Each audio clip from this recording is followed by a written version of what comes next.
तेजस्वी के सामने फिर लगे मुर्दाबाद के नारे।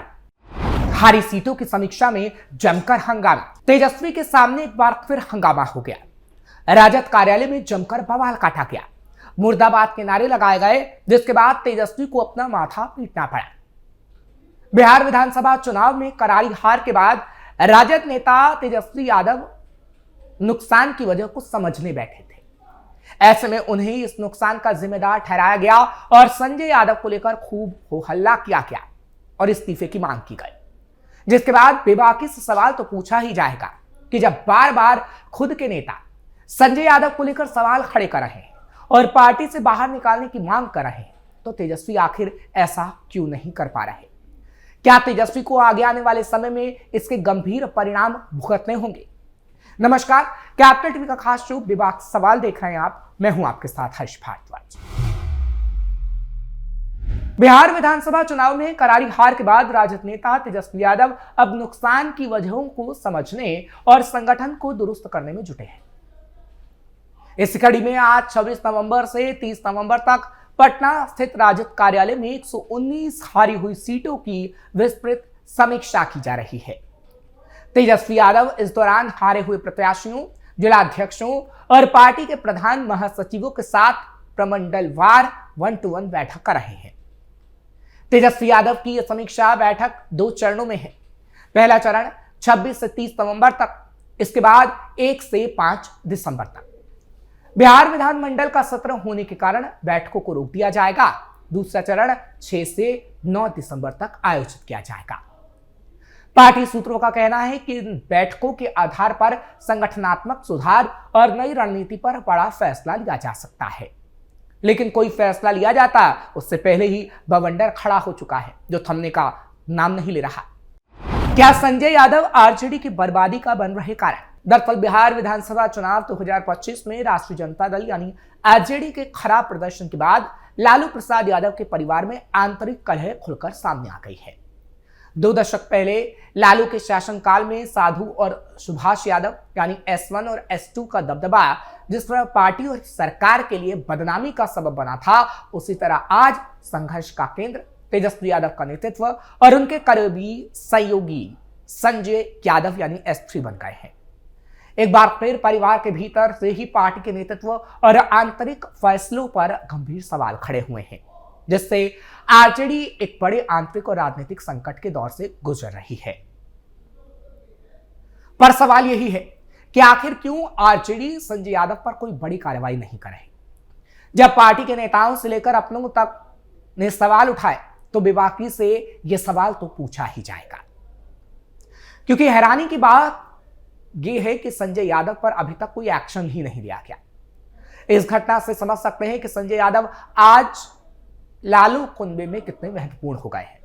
सवाल यह उठता है कि आखिर उनकी कौन सी ऐसी खासियत है जिसके चलते लालू यादव और तेजस्वी यादव उनके खिलाफ एक शब्द सुनना पसंद नहीं कर रहे हैं और ना ही उन पर कोई एक्शन लिया जा रहा है। लालू परिवार में कैसे हुई संजय की एंट्री? संजय यादव की आरजेडी और लालू परिवार में एंट्री 2012 में हुई, जब लालू जेल में थे। उस समय तेजस्वी यादव क्रिकेट छोड़कर राजनीति में पांव जमाने की कोशिश कर रहे थे। दिल्ली से पटना लौटते हुए तेजस्वी को एक विश्वसनीय साथी की जरूरत थी। यूपी के पूर्व चीफ मिनिस्टर और समाजवादी पार्टी के अध्यक्ष अखिलेश यादव ने संजय को तेजस्वी से मिलवाया। संजय पहले से एसपी में सक्रिय थे और उत्तर प्रदेश में चुनावी रणनीतियों पर काम कर चुके थे। 2012 में लालू की जेल यात्रा के दौरान संजय ने अपनी नौकरी छोड़ दी और तेजस्वी के साथ पटना गए। बहुत जल्दी वो तेजस्वी के आंख कान बन गए। लालू के जेल से बाहर आने के बाद यानी 2022 से 24 में संजय का प्रभाव कम होने की बजाय और बढ़ गया। बहुत कम समय में वो लालू तेजस्वी से मिलने वालों के लिए गेटकीपर तक बन गए। और आज हालात ये हैं कि आरजेडी का कोई भी नेता लालू या तेजस्वी से बात करना चाहे तो संजय ही माध्यम है। संजय यादव को लेकर क्या है विवाद? 2021 में तेज प्रताप ने संजय को एनआरआई कहा, जो विवादास्पद रहा। मई 2025 में तेज प्रताप के निष्कासन के बाद उन्होंने संजय को जयचंद कहा। तेज प्रताप का आरोप है कि संजय ने आकाश यादव यानी अनुष्का के भाई को आरजेडी से निकलवाया।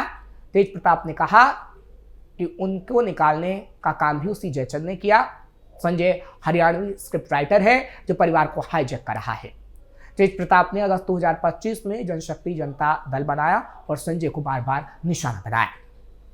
ठीक इसी तरह रोहिणी ने फेसबुक पर संजय की बिहार अधिकार यात्रा बस की अगली सीट वाली तस्वीर शेयर की और कहा कि यह अनुचित है।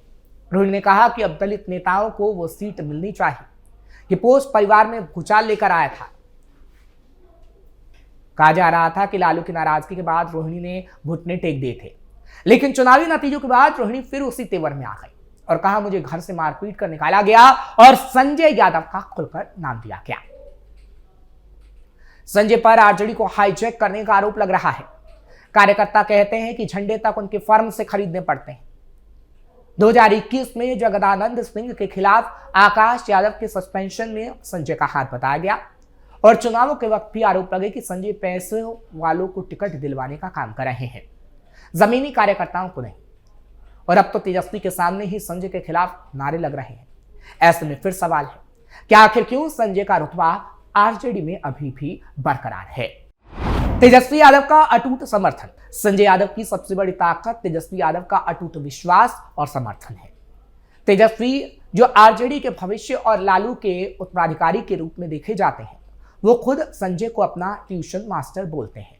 माई बाप यानी मुस्लिम यादव बहुजन अगड़ा आधी आबादी करीब राष्ट्रीय जनता दल की 2024 लोकसभा चुनाव रणनीति का एक प्रमुख हिस्सा था, जो पार्टी के पारंपरिक मुस्लिम यादव यानी एमवाई वोट बैंक को विस्तार देने के लिए लॉन्च किया गया। नारा तेजस्वी यादव ने फरवरी 2024 में अपनी जन विश्वास यात्रा के दौरान पेश किया, जो महिलाओं, पिछड़ों, दलितों, ऊपरी जातियों और गरीबों को लक्षित करता था। संजय यादव आरजेडी की समग्र चुनावी रणनीतियों के मास्टरमाइंड के रूप में जाने जाते हैं और माई बाप जैसी वोट बैंक विस्तार रणनीतियों में उनकी अप्रत्यक्ष भागीदारी स्वाभाविक है। जाहिर है कि वो तेजस्वी के आंख, कान और रणनीतिक सलाहकार है। तो 2015 और 2020 के बिहार चुनावों में सफल रणनीतियों के पीछे उनको ही श्रेय दिया जाता है।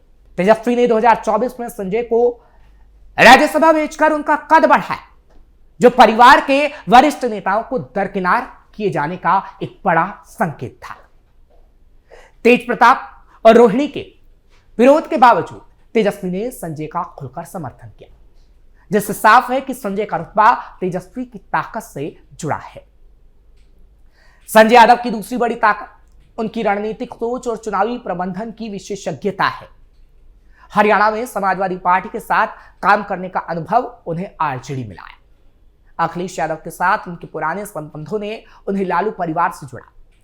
संजय ने 2015 और 2020 के बिहार विधानसभा चुनावों में आरजेडी की रणनीति को आकार दिया।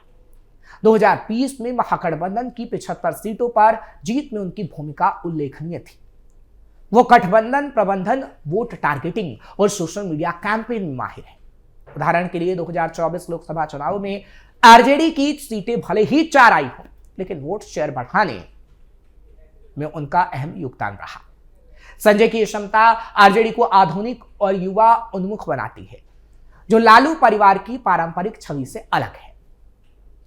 परिवार के अन्य सदस्यों में रणनीतिक और कौशल कम दिखता है, जिसके कारण संजय अपरिहार्य बने हुए हैं और तेजस्वी लालू उनके खिलाफ एक शब्द नहीं सुन रहे। लालू का परोक्ष समर्थन। लालू प्रसाद यादव भले ही अब सक्रिय राजनीति में कम दिखे, आरजेडी के सर्वोच्च नेता हैं। संजय का रुतबा लालू के परोक्ष समर्थन से भी मजबूत होता है। 2024 में संजय को राज्यसभा भेजने का फैसला लालू का था, जो दर्शाता है कि वो संजय पर भरोसा करते हैं। लालू की उम्र और स्वास्थ्य समस्याओं के कारण तेजस्वी पर निर्भरता बढ़ी है और संजय तेजस्वी के माध्यम से लालू के विश्वास का हिस्सा बने।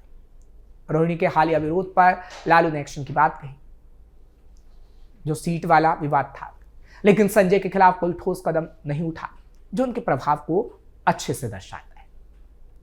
संजय की एक और खासियत है कि वो विवादों में चुप रहकर और तेजस्वी के पीछे रहकर अपनी स्थिति बचाते हैं। तेज प्रताप ने उन्हें जयचंद और हरियाणवी स्क्रिप्ट राइटर कहा। रोहिणी ने सवाल उठाए, लेकिन संजय ने कभी सार्वजनिक जवाब नहीं दिया। उनकी रणनीति उन्हें परिवार की कलह से ऊपर रखती है। वो तेजस्वी के साथ काम करते हुए आरजेडी की रणनीति पर ध्यान देते हैं, लेकिन इस बार उनकी रणनीति काम नहीं आ पाई, इसलिए उन पर ये सवाल उठ रहे हैं। फिलहाल संजय क्या तेजस्वी लालू के करीबी बने रहेंगे और क्या पार्टी नेताओं और कार्यकर्ताओं को संजय की वजह से निराश होना पड़ेगा और एक बड़ा विद्रोह होगा, जिसकी चर्चा अभी आगे आने वाले दिनों में जारी रहेगी। ये देखने वाली बात होगी। फिलहाल आपको ये खबर कैसी लगी कमेंट सेक्शन में जरूर बताएं। खबर को लाइक शेयर करें, कैपिटल टीवी को सब्सक्राइब करना मत भूलिएगा।